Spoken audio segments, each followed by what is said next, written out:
Hey there, welcome to the garden. I wanted to give you a tour of the November garden. This is a very, I guess, kind of like just realistic garden tour in the sense that I've got a few things growing, but this is such a time for quiet and rest in the garden.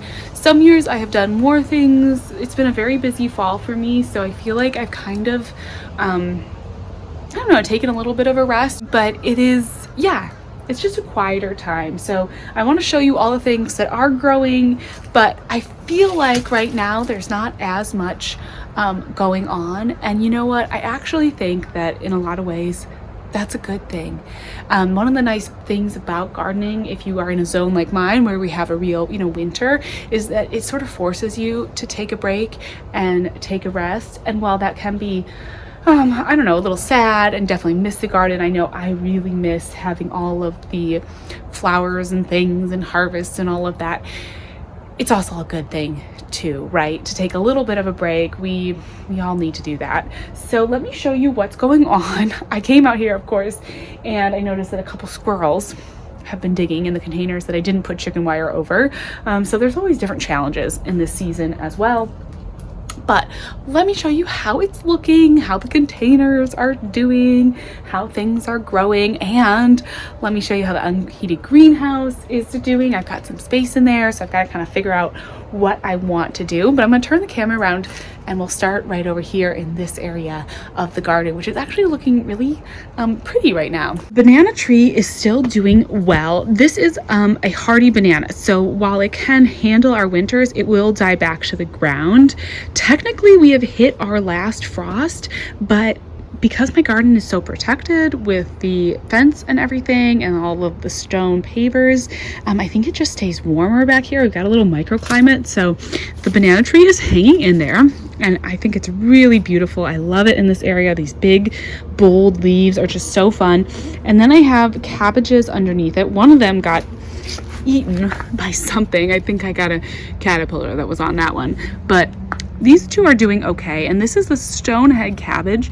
Technically it is an eating heading cabbage. I do not know if it is going to actually do full heads. It certainly won't reach maturity this fall, but we might get some cabbages in the spring. We'll just have to see.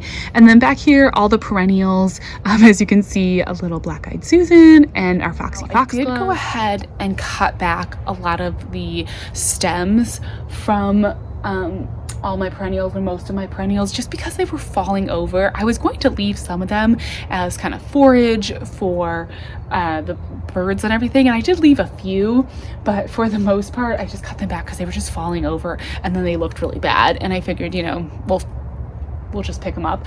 I may leave some of these leaves on top of the mulch.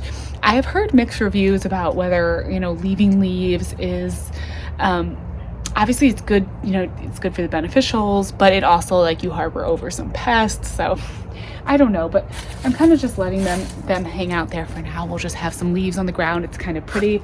I did leave my phlox over here up because it kind of turns a yellow color, sort of nice over here. And the milkweed is still blooming. I spread a few milkweed seeds, and I actually did save some of these, so I'm going to try to start some of my own milkweed from saved seeds. But this is the yellow milkweed, and it's still blooming and really pretty. Unfortunately, no monarchs on my milkweed this year, so that was a little bit sad. And then we just got more perennials. They're doing okay. The willow tree is looking pretty in the fall here. We've got in this bed, so these squirrels completely ate all of my pea shoots. So that they're gone. The squirrels just came in and ate all of them. So I'm just whatever. Not worrying about that. I will come in and clean out these leaves at some point this winter because I do not want any pest insects to live in the leaves, but for right now I'm leaving them. We've got some lettuce here. We've got some kale, black magic kale, bronze mignonette lettuce. So those are starting to get a little bit bigger. And then you can see I had my pak choi, which did end up bolting. So I planted this, I started this in July inside. I planted it out in, what was it? early September, and I think it was just a little too warm. As you can see, it's starting to bolt, so that was a little disappointing. And you can see my basil was hit by a little bit of frost, so I'm gonna need to come in here and clean out the bed. The squirrels have been eating my Swiss chard. It's been so weird this year. The squirrels have been eating all of the greens.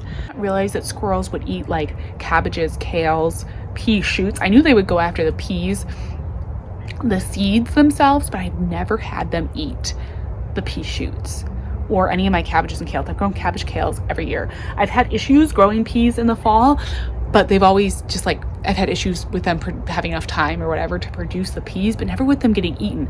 And I mean, these squirrels came in, I had huge full, like if you see the last few videos of where I was showing the peas, full big sections of peas, and they just ate all of them. It's been very bizarre. And they'd eaten a bunch of my Swiss chard too, like just eating it down. So I don't know what that's about. It's really weird. And we're just, I don't know, I'm just trying to deal with it. I haven't been eating is the arugula, and that has just been so beautiful. I've been harvesting so much of this. It is the most gorgeous, healthy, happy arugula. Arugula is one of my favorite greens, so I'm super happy about getting a good arugula harvest. This is really encouraging, and it's so delicious.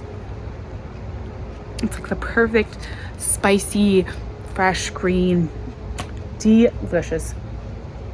A little bit spicy. It's got a little kick because it's been so warm out, but it's been nice. And then the other containers are doing well too. My ivy is actually putting on a lot of growth. So this is the vertical container that we've got, and the ivy, it's growing. It's like totally putting on growth. And the cabbages are doing well. A little bit of squirrel damage on these, but again, just ivy that's growing beautifully. And I just threw some of these are really hot peppers. These are the Jimmy Nardello peppers, but they're very spicy. And I don't know if that's like, they're supposed to be that spicy. I'm not quite sure what's going on, but I just threw some of it in here to try to kind of keep the squirrels out of this container. And then I also sprinkled it with some like cayenne pepper, and it worked because as you can see, they've dug into a few of my other containers. So I just kind of like come out here and try to get everything back on track. And then I love the ivy in this one. It's just growing so beautifully. I'm kind of tempted. I want to do a display on my mantelpiece for Christmas, and I kind of want to do some little pots of ivy. So I'm tempted. I know it'll kind of ruin these containers, but I'm tempted to come out here and take the ivy out and put it in my containers for the mantelpiece for my Christmas display. I'm not sure if I'm going to do that because it does look, I mean, it looks beautiful right now, right? How gorgeous is that? Don't mind the squirrel digging in that little container, making a mess, but I love this collection of containers. It's really pretty, and I don't know, it just, the ivy is so beautiful. I have kind of not done as much ivy in the past, and I love it. I'm gonna definitely do more. And then over here, again, you can see the squirrels took out all of the peas, but there's a little bit under these covers, and these are the most beautiful pansies. I mean, actually, I think these are technically violas. They're like a ruffle viola, but they're big. They're kind of big like a pansy, which is nice. And then we've still got like the millet. The whole garden's looking a little bit, you know, I don't know. This is not the most beautiful time of year. But the kale is doing well. My kale and collards in the back of this bed are doing well. And we've got some more violas. So, you know, everything is still growing along. Beautiful, beautiful arugula and this Mizuna mustard. Again, a nice spicy green, which the squirrels aren't bugging. Solution to my squirrel greens eating issue may just be to grow things that are spicy, like arugula. And the arugula is really happy. So is the Mizuna. They're both really, really doing well, and they're beautiful. And I need to come back out actually and do another harvest. The leaves are getting pretty big, and this is about the size that I like to pick them at. So if I just keep coming out and keep picking, it's the cut and come again method, and you can get quite a lot of harvests out of your plants. And then actually there's some funny little like volunteer zinnias that came up, and we'll see if they bloom. I mean, we're bound to get a frost within the next few days, weeks. I can't imagine they're actually going to bloom, but it's kind of fun. I did have a couple of my late seeded ones start blooming over there, which was a fun surprise. And then this green down here is corn salad. And this one, it's a little bit lower of a green. It stays pretty short. and it actually will be really, really cold hardy.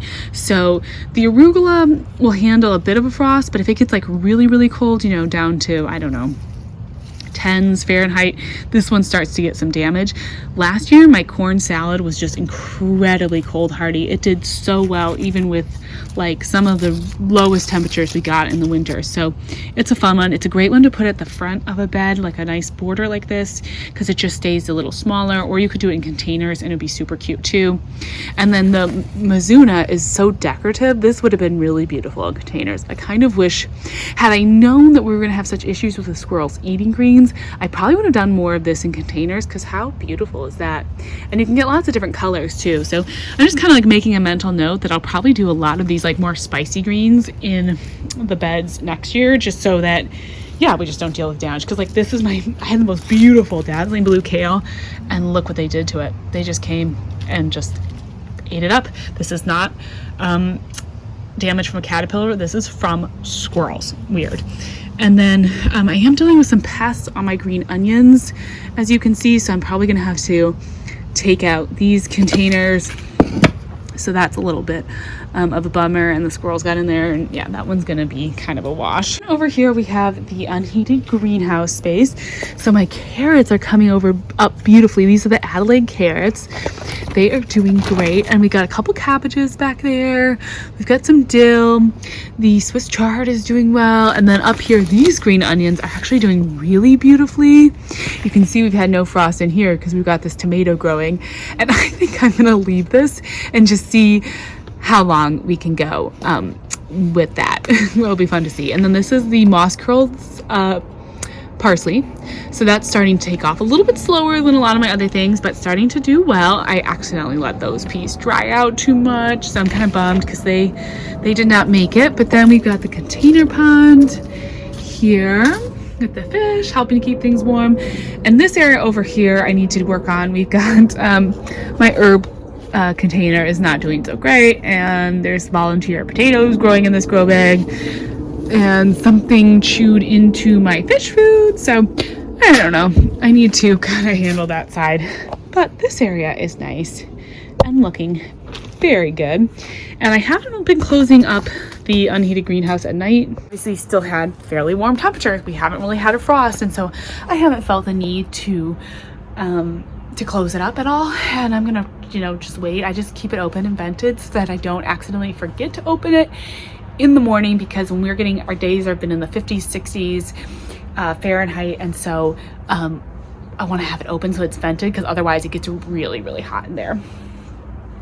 And then I've just been doing, like, this is not the aesthetic area, but I've just been doing some tidying up, packing. I obviously have downsized how many containers we've got out here right now, so I have just been kind of like packing up some containers for the winter. I'm just gonna put some things in the garage and kind of pare down, and then we'll bring more out as we go. I do still have some gomphrena blooming, and then those little zinnias. So still a few flowers other than the pansies, which is nice. Oh, the Mexican sunflower is surviving. How I really know that we haven't had a big frost. There's a little bit of frost damage on it, but not much, and it's still blooming and glorious. I mean, these are just so beautiful. I absolutely adore Mexican sunflowers. They're one of my like favorite flowers. They're so huge and wild. They basically turn into trees, but they're just so beautiful. And they really start taking off and blooming in the late summer, fall, and they're just stunning. And then I actually have some other milkweed that's growing too. It's a little tall for this location. I maybe should move it. I think it's going to be a perennial, but it's really pretty.